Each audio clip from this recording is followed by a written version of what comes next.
Donc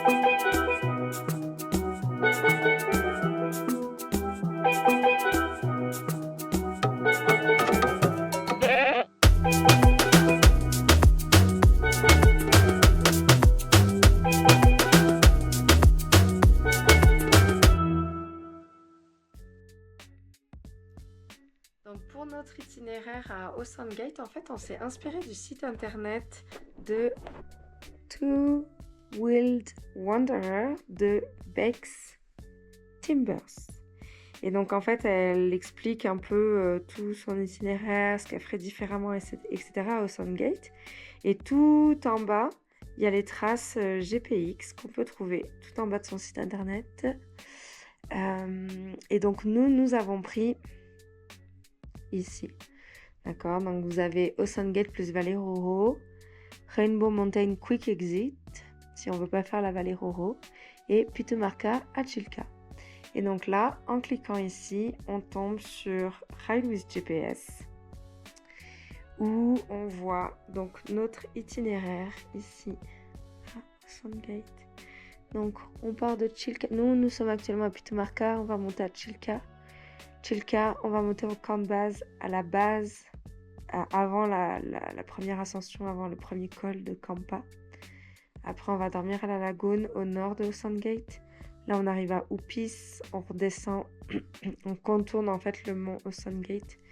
On descend après vers la montagne aux 7 couleurs, la Vallée Roro, et on va sûrement retourner vers Chilca pour partir après vers là-bas. Donc voilà un peu où on a pris notre inspiration. On ne sait pas encore une fois comment on est tombé sur ça, comme d'habitude. Une bulle nous a pété le cerveau. Mais encore une fois, on veut montrer que c'est possible, qu'il n'y a pas besoin d'être des grands sportifs, coachs, ultra cyclistes, machin, etc. Non. Que c'est accessible le vélo. Oui, ça demande de l'organisation, ça c'est sûr, mais tout est possible. Comment tu te sens ? Demain, ça va être un peu excitant et stressant quand même, parce qu'on part pour une grosse aventure, une vraie aventure là. Ouais. Avec 8 jours d'autonomie, 6 à 8 jours d'autonomie, nourriture, on a tout ce qu'il faut. Et il y a la météo aussi qui va être un peu compliquée, on va voir, hein. On croise des doigts que ça se passe bien. Ouais. La météo est difficile à prévoir, on est entre 4000 et 5100 mètres. Le Mont Blanc, c'est 4806 mètres, donc on va être plus haut que le Mont Blanc.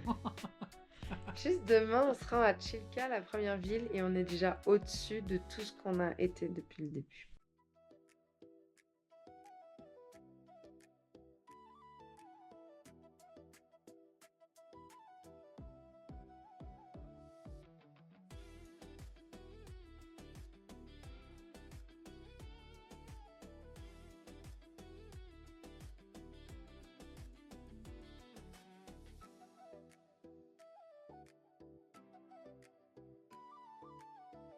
Alors, je disais jour 24. Je mets du rouge à lèvres. L'air est très sec. Du lipstick, hein, bien sûr. Mais un bon morceau de coca. Parce qu'on va dépasser les 4. On va dépasser notre record en fait aujourd'hui. On va être à 4400, 4300, je sais pas. Ouais, donc on a quitté Pitumarca. Et donc en fait on suit la rivière. Un peu malade. Hein. On est en forme. On a quitté Pitumarca, on suit la rivière pour se rendre à Chilca. Chilca est vraiment la dernière ville, dernier village, dernier patelin. On a de la chance de trouver peut-être à manger une dernière fois, peut-être. Pas sûr. Ouais. Et après on rentre vraiment dans le parc national de Ocean Gate. On voulait trouver une camionnette aujourd'hui qui nous monte pour pouvoir commencer Ocean Gate aujourd'hui, se rendre au pied du col. Parce qu'ils annoncent de la neige dans 6 jours et nous on compte mettre à peu près 6 à 8 jours pour faire la boucle. Donc on aurait voulu commencer plus tôt mais là pour le moment on n'a pas trouvé. Et puis il n'y a que des camions de touristes qui passent. Ouais. En fait, c'est pas la route recommandée à vélo parce qu'en fait c'est ça, il y a ces camionnettes qui montent. Eux ils vont directement à la montagne aux 7 couleurs. Et il y a un chemin parallèle de l'autre côté de la rivière. Mais vu que nous, on voudrait essayer de faire du stop et demander à quelqu'un de nous monter, on est resté sur ce côté-là. Mais c'est des camionnettes et des camionnettes et des camionnettes. Ils passent très très vite, ils nous frôlent. Il y a un bus qui est passé tellement près.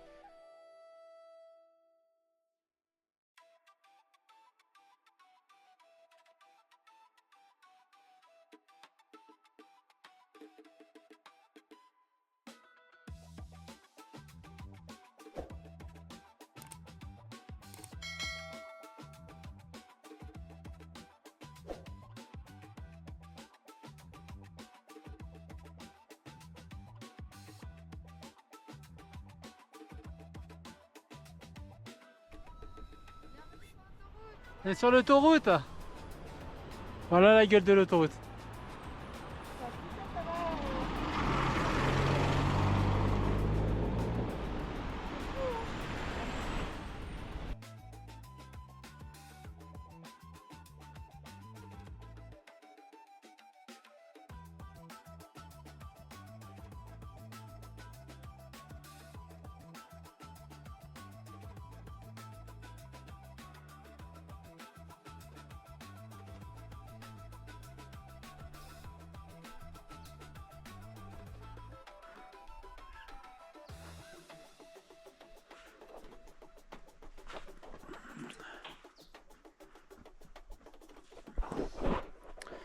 On est arrivé à Chilca hier, on était épuisés. On a rencontré 2 cyclo-voyageurs très sympathiques aussi. Et donc là on a partagé une chambre à 4 au final. Donc vraiment cool, il y a une chambre à Chilca qui coûte à peu près 20 soles par personne. En plus ils font à manger. Ce qui est cool pour le soir. Donc il y a des cenas, ouais, c'est ça. Un bon petit plat et c'est 9 soles le plat. Donc c'est vraiment pas mal hein, parce qu'il n'y a rien ici. Ça permet d'économiser dans nos provisions. Donc c'est parfait. C'est cool. Et là on est parti pour la première journée sur le Sandgate là. On va voir comment ça se passe. Déjà hier c'était très dur pour nous là, pour Cass et moi. Parce qu'on avait un 1000 mètres de dénivelé sur beaucoup de kilomètres. On s'est perdu à moitié. On a réussi à y arriver. Donc c'est quand même cool d'être là au chaud, dans le super lit très chaud, ça fait du bien. Et ce qui est drôle c'est qu'ils ont internet aussi, hein. Ils ont Starlink, donc ils ont internet. Ils doivent avoir des panneaux solaires pour recharger un peu les téléphones. Ça suffit. On vous montre l'intérieur. Quand même confortable. Et les chambres. Donc il y a 2 chambres, il y a cette chambre, la chambre en face. Et 2 lits simples. Nous on a pu dormir à 2 dans ce lit-là. Confort basique, mais ça fait la job. Dernier 11 de confort. Ils nous ont fait un repas hier soir, une cena. Et avec de l'eau chaude pour les tisanes et tout, c'était assez apprécié. Par contre, la toilette, bon, la toilette quoi. On se dit pourquoi ils n'ont pas mis un rideau. Juste un petit rideau. Bon, ça viendra, hein.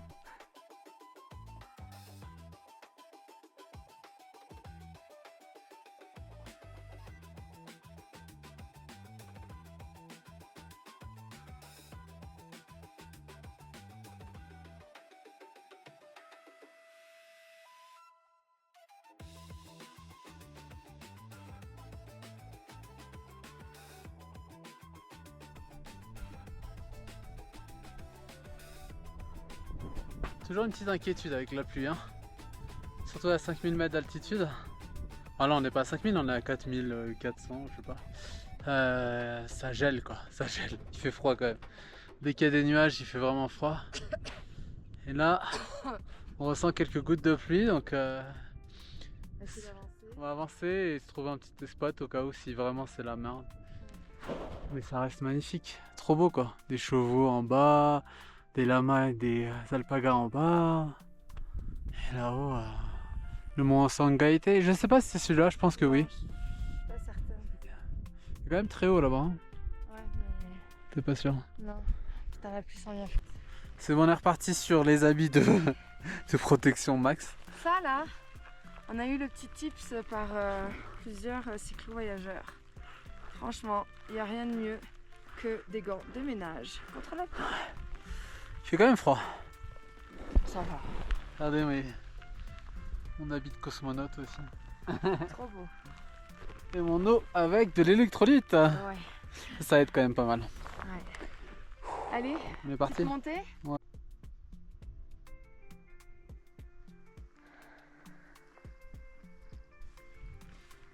Qu'est-ce qui se passe, Habibi? C'est chaud. C'était intense la montée là. En fait, on a suivi la trail de Ride with GPS qui nous emmenait en bas en fait. Et en fait, ils ont fait cette nouvelle route. Ouais. Qui est ici, il y a un chemin. En fait, on l'avait pas vu, donc on a dû monter sur la droite là. C'était vraiment dur, c'était vraiment très difficile. Ouais. On a dû être à deux sur chaque vélo parce que trop dur. On a manqué, en fait à l'embranchement, on a hésité. Ça partait d'un côté ou de l'autre. On n'avait pas vu qu'en fait à droite, bah, c'est un chemin qui est quand même large et qui est fait. Nous on a pris à gauche. Donc on s'est retrouvé à devoir monter à travers la pampa comme ça. Ce qui paraît en soi pas si compliqué, mais avec des vélos qui pèsent 45 kg chaque. Ouais, une mauvaise décision et on paye le prix fort quoi. Et en même temps on a suivi la trace et on aurait dû regarder et évaluer à l'embranchement au lieu de suivre la trace qui doit avoir une année, peut-être, quelque chose comme ça. On est mort.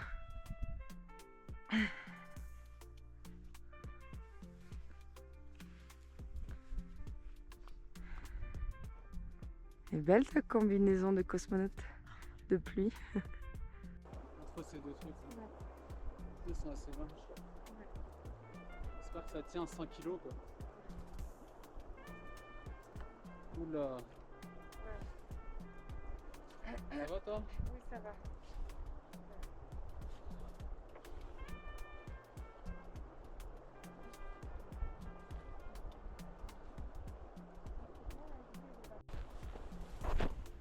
Faut revenir chercher la GoPro, hein, bien entendu. Et petit passage de pont.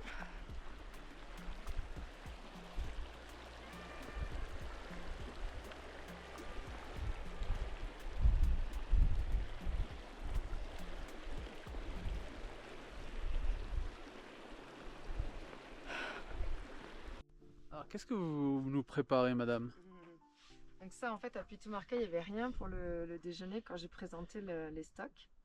Puis là en fait donc on a acheté du pain, le sachet de mayo, un gros fromage, Énorme. 10 sols, fait que ça fait 4 $ canadiens. Et le poulet, donc ce midi c'est sandwich au poulet.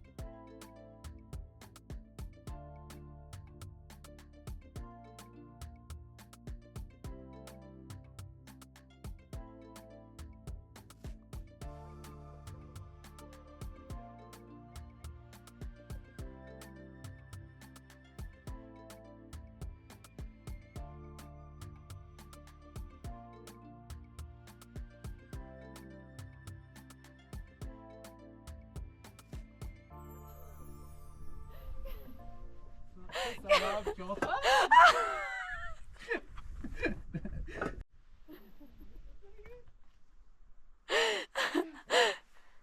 Je vais me pisser dessus.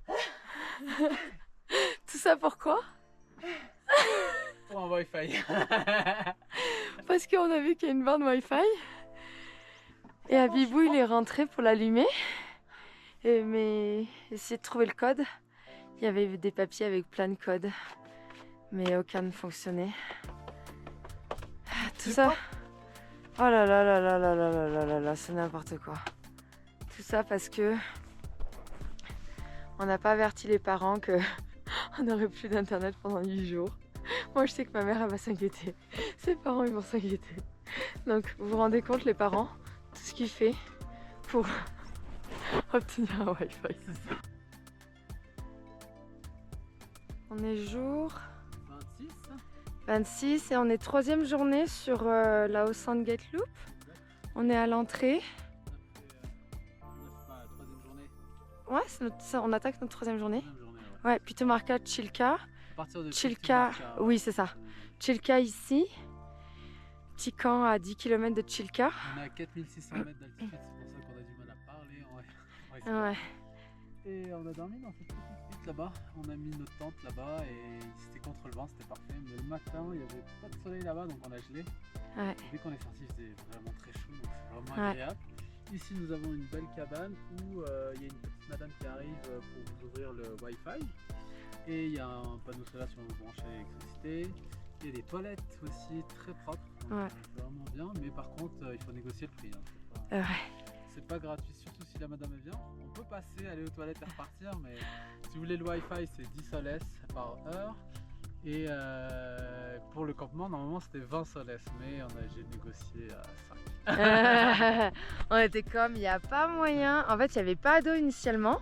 Donc on s'est dit, mais en fait, non, 20 soles, non, parce que on n'a pas d'eau, on n'a pas de douche, on n'a pas de toilette, il n'y a même pas de robinet. On est juste dans la pampa. En fait, on va pas payer 20 soles. Donc Habibou a vraiment forcé à 5 sols. Mais en même temps, on lui a payé de l'internet, on a acheté des gaufrettes dans son petit magasin, fait qu'on était comme, ça va là. Et donc on y va, on va attaquer par là-bas, le chemin qui va passer le col Campa qui est à 5050 mètres d'altitude. Ça va tabasser. C'est 5 km de montée, 400 mètres de dénivelé. Donc on est à 4600 en ce moment, on va monter à 5050 et on va voir combien de temps on met pour faire tout ça. Let's go!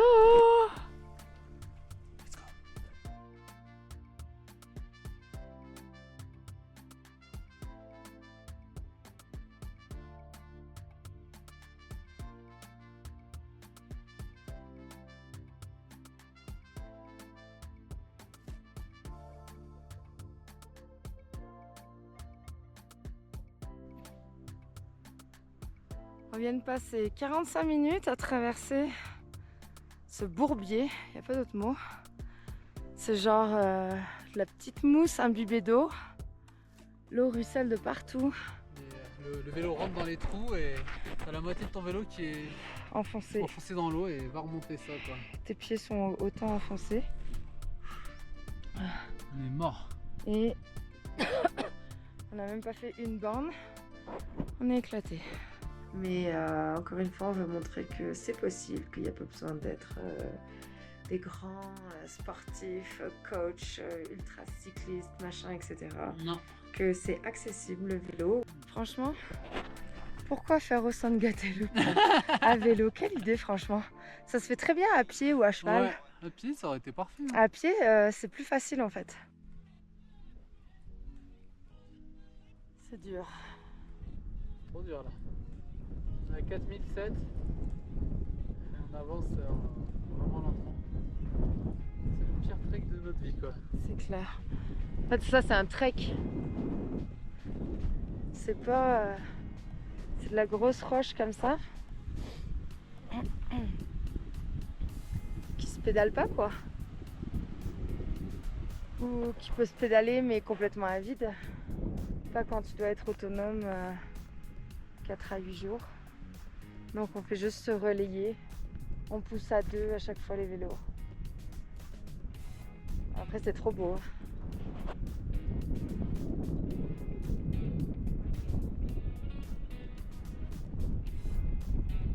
Là-bas on voit la pluie et la grêle s'en venir. Là les monts sont complètement blancs. Faut qu'on avance. On est encore loin du col.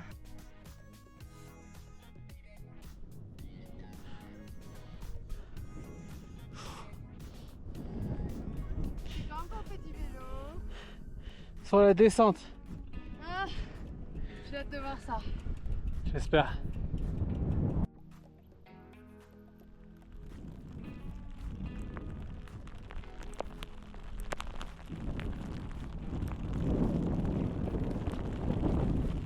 Ah, c'est dur.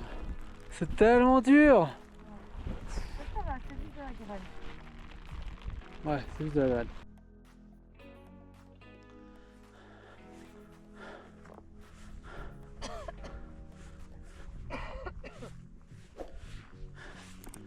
Ah. C'est quoi le niveau de difficulté que tu as eu aujourd'hui par rapport à toute ta vie? C'est le truc le plus difficile que j'ai jamais fait de ma vie. Tout simplement. Et là, j'ai aucun plaisir. On a perdu le plaisir. C'est un trek en fait. C'est un esti trek. C'est pas une voie cyclable. C'est un putain de trek qui se fait à pied. Il n'y a aucune condition cyclable. Non. C'est juste de l'ego trip. Ego trip d'être comme hey, moi je l'ai fait à vélo, regardez, je l'ai fait à vélo, vous pouvez le faire. Oui, c'est difficile, mais vous pouvez le faire. Non, en fait, non. C'est un chemin, c'est un trek, c'est tout. Ouais, parce que quand tu commences à pousser ton vélo sur 70-80%, ça sert à rien d'amener un vélo, quoi. Surtout quand tu sais que c'est 8 jours. Donc tu dois amener 8 jours de stock, plus tous tes stocks, parce qu'il fait froid, il y a de la neige, il y a de la grêle. Donc à un moment donné, c'est juste impossible en vélo, quoi. C'est juste pas de plaisir, c'est juste, comme elle dit, de l'ego trip, quoi. Ah, dire qu'on l'a fait en vélo, quoi. Mais la vérité, c'est que je suis même pas content de ça. C'est très difficile, on n'arrive même pas à profiter de l'endroit.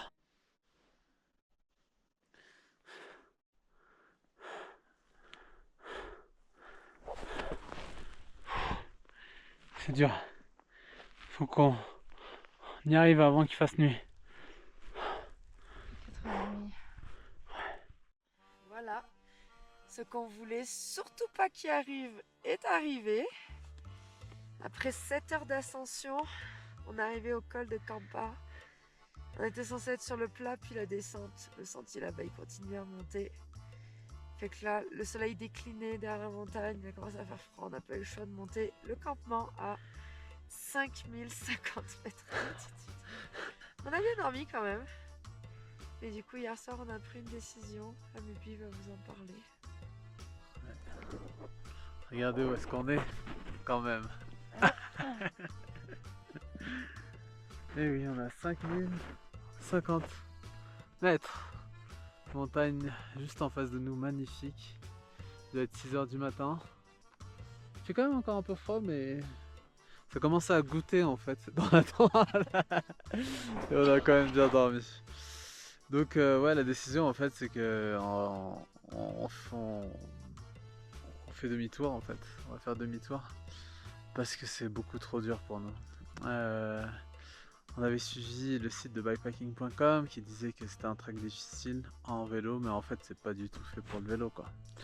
C'est vraiment un trek pour la marche en fait, c'est tout, hein. C'est un vrai trek, quoi.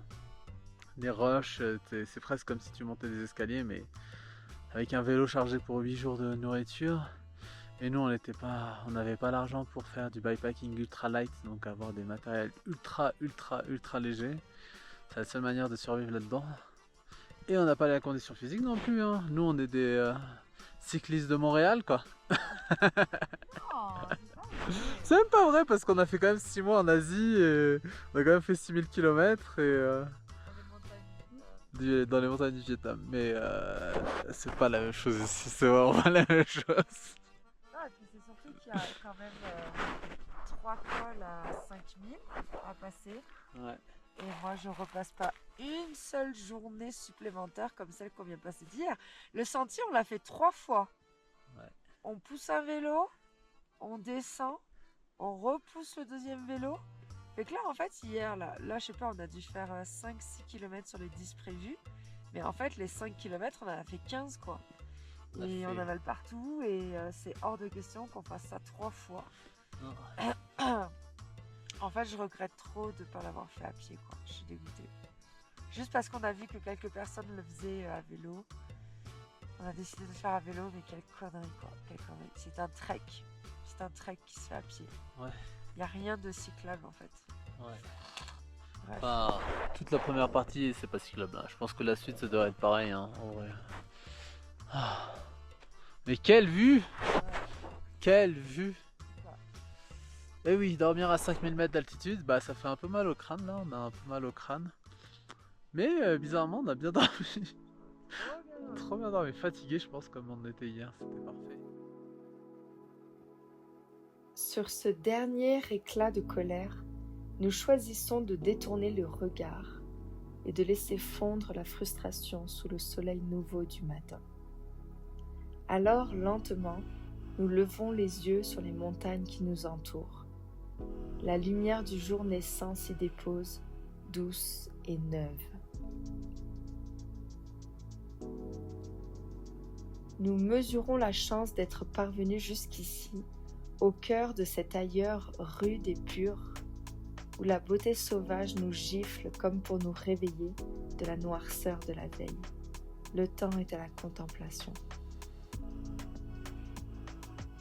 Le corps endolori mais l'esprit libéré, nous éprouvons une grande joie de remonter sur nos vélos après la journée d'hier à seulement les pousser, la joie de rouler dans la vastitude de ces paysages, seuls au monde.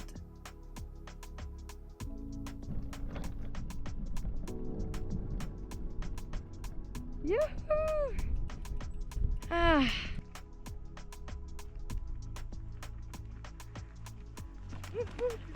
Voilà.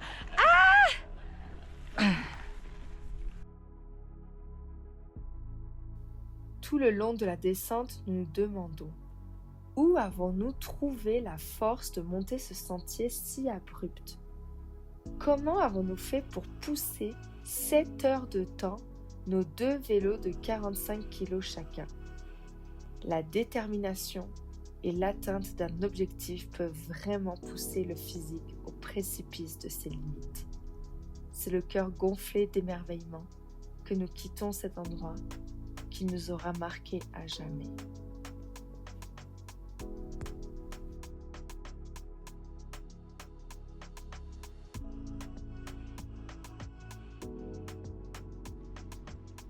C'est lequel ton préféré? C'est nul, il n'y a pas de Dieu. Il y a un petit cookie vert dans les oreilles. Oui, toi. Drôle. Non, là, il y a du caca de lama. Comme partout. Où le sentier, là? Je sais pas, il est par là-bas. Ça, là, c'est l'enfer sur terre. Tombe pas dans le noir, dans les trous noirs. Pas tomber dans les trous noirs.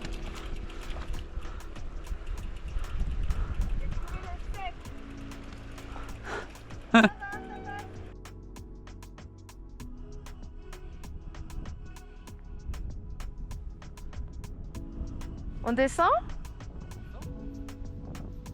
Cosmonaute. Ouais bah, le Pérou, hein. C'est jamais chaud et beau. On a 4600.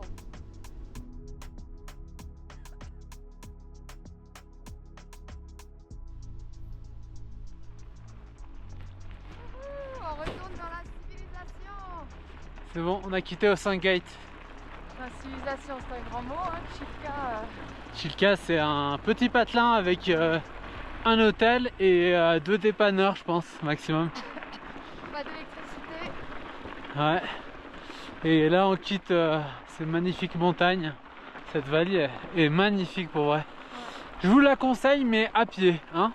Ouais. Conclusion, ouais. Faites-la à pied et vous triperez à mort. Et il faut être équipé quand même parce il peut faire vraiment froid ici. Et ouais, c'est un vrai plaisir.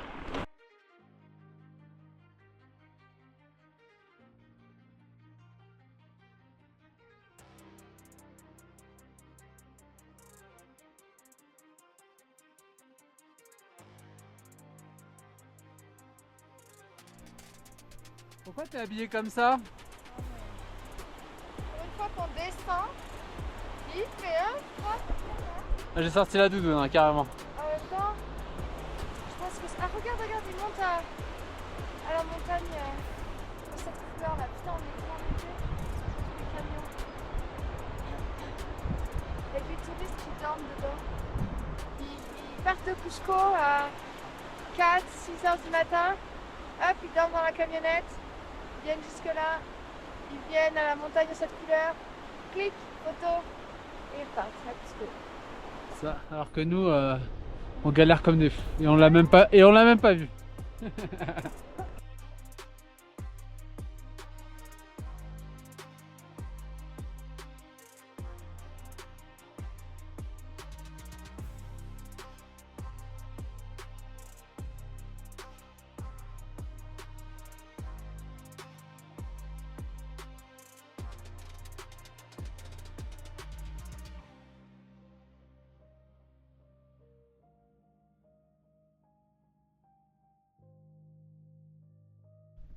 Ah.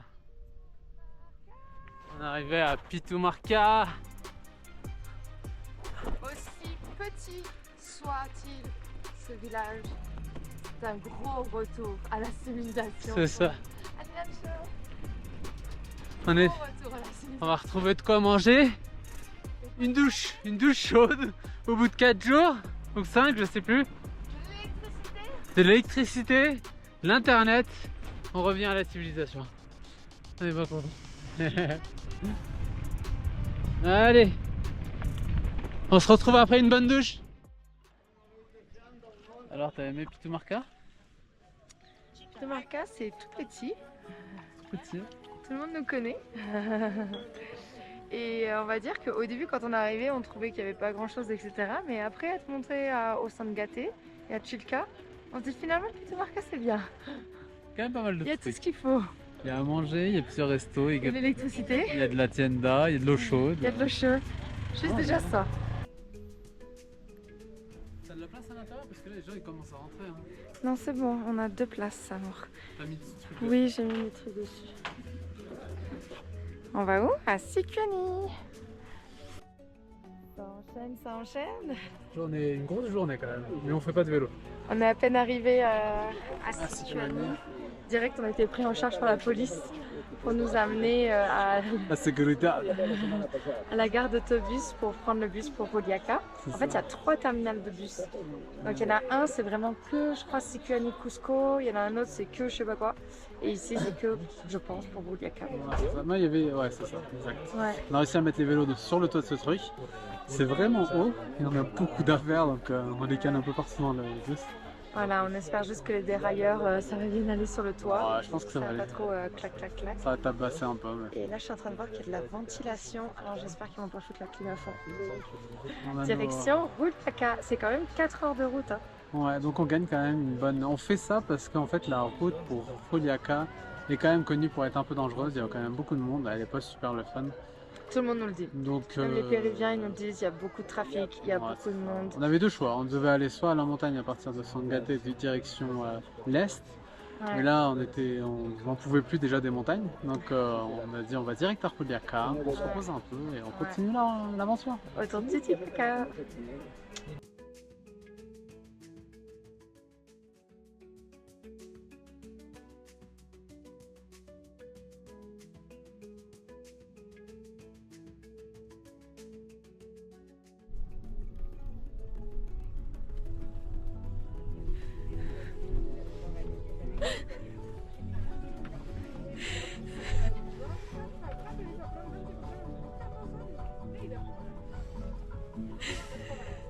Tu peux nous expliquer comment ça va? Impossible de parler en même temps. En fait, c'est du sable, ce n'est pas du pain. Ça t'assèche la bouche. Tu vas mourir. Il faut la petite boisson au chocolat. Sinon, tu meurs étouffé. Ça fait costaud.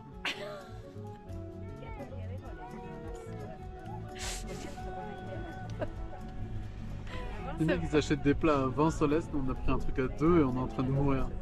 Étouffé.